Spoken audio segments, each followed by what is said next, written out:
Hi folks, Duke Does here. Welcome back to my channel. Just got done recording a Bante Kame video and thought I would touch base with you while I still had the camera in front of me. One of the questions that might be running through your mind is, what got me into the martial arts? Why am I so into it? Well, you could say the martial arts been around my life pretty much my whole life. I remember 3 years of age watching 3 or 4. I seen the Bruce Lee movie and I was hooked. After that, really enjoyed watching martial arts movies.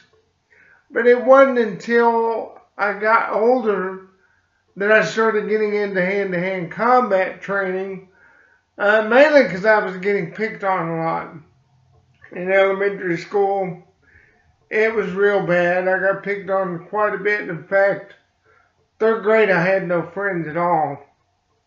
Not a single one.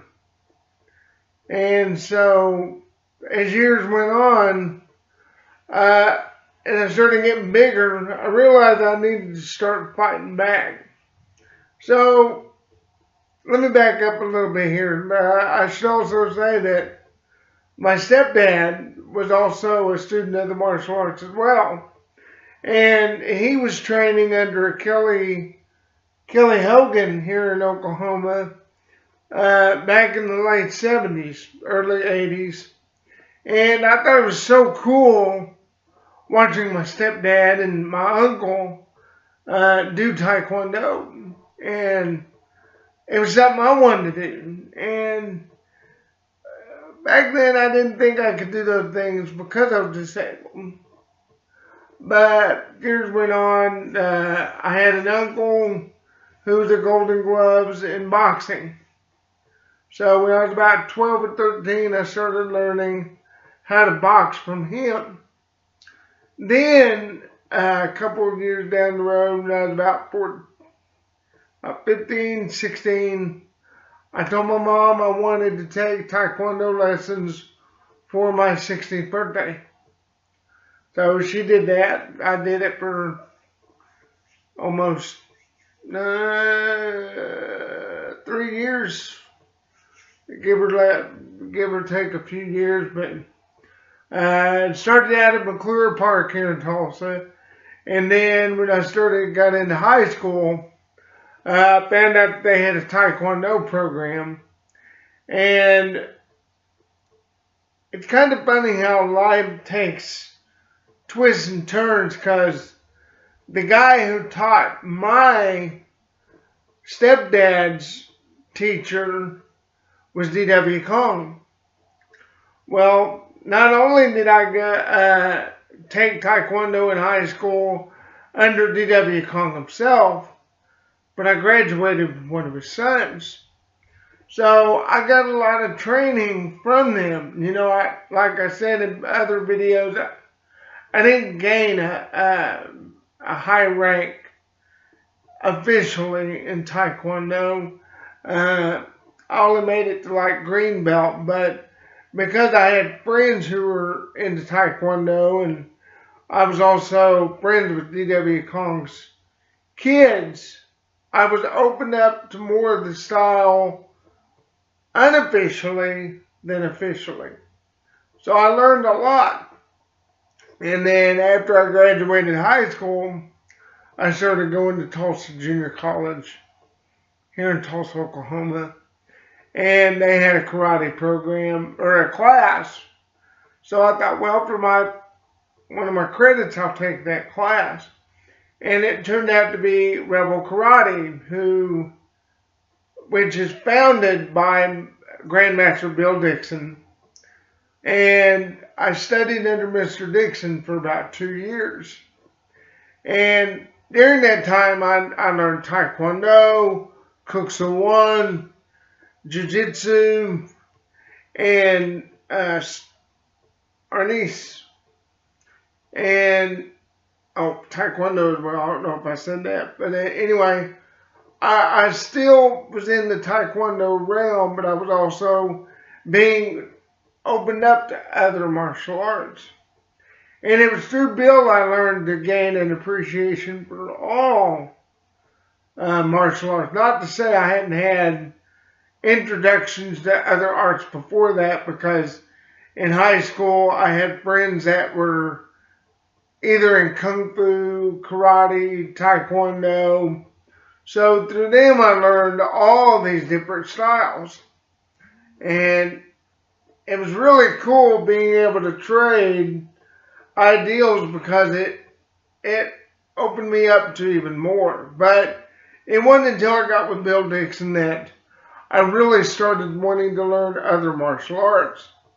And I studied Bak Mei Kung Fu, which is, to most people, is a closed door art. It means white eyebrow.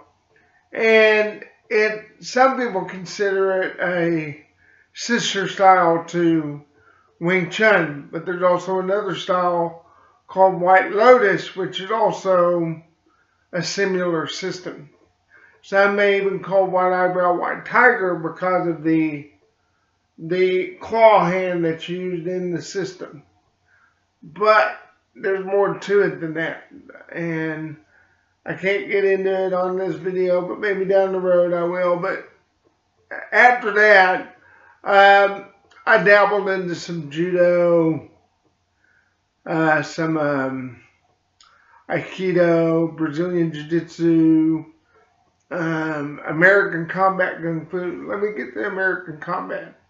When I was 27, I had already studied multiple systems, including Muay Thai and Hatha Bando. From what I've read, I've said some styles I can't get here, so I got to read about them and use what I can get from those peripherals. But at age 27, I moved into a new house.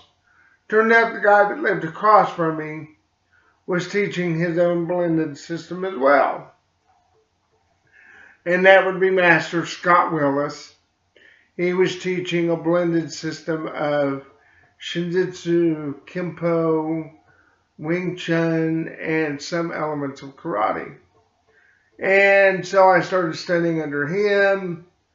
We started trading ideals. I was showing him Arnis de Mano and Kuk Sowan.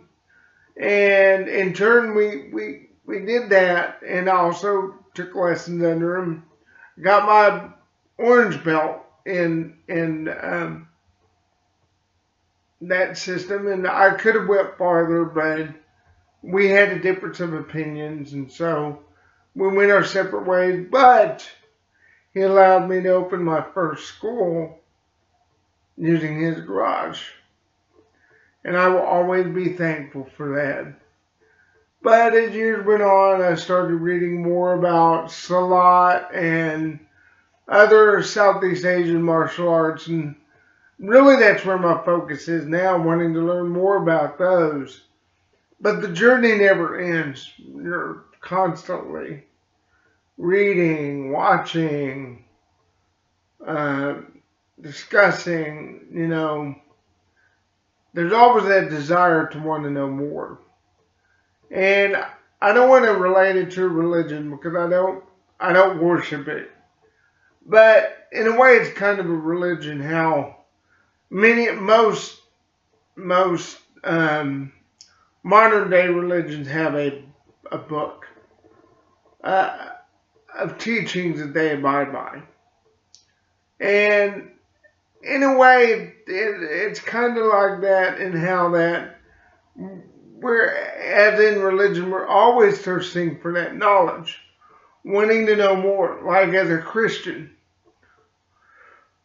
I want to know more about God, Jesus, and Christianity in general. And so, with that regards, same thing as with the martial arts. I'm constantly wanting to know more, because there's another system that may have something out there that I don't have, and I want to add that to what I already know. And so that's the drive behind me wanting to learn the martial arts. And, you know, at first it was about learning to defend myself, but now it's more about gaining more knowledge, sharing it with others, and just having fun with it. And so I'll probably do this up until I can't do it no more. And so that is why, you know, I always put that hand out there wanting to teach you all what I already know, because you may come back and teach me something I don't know. So with that being said, folks, I thank you for joining my channel if you have. If you haven't, come and join us. And as always, do good and deuces. Bye-bye.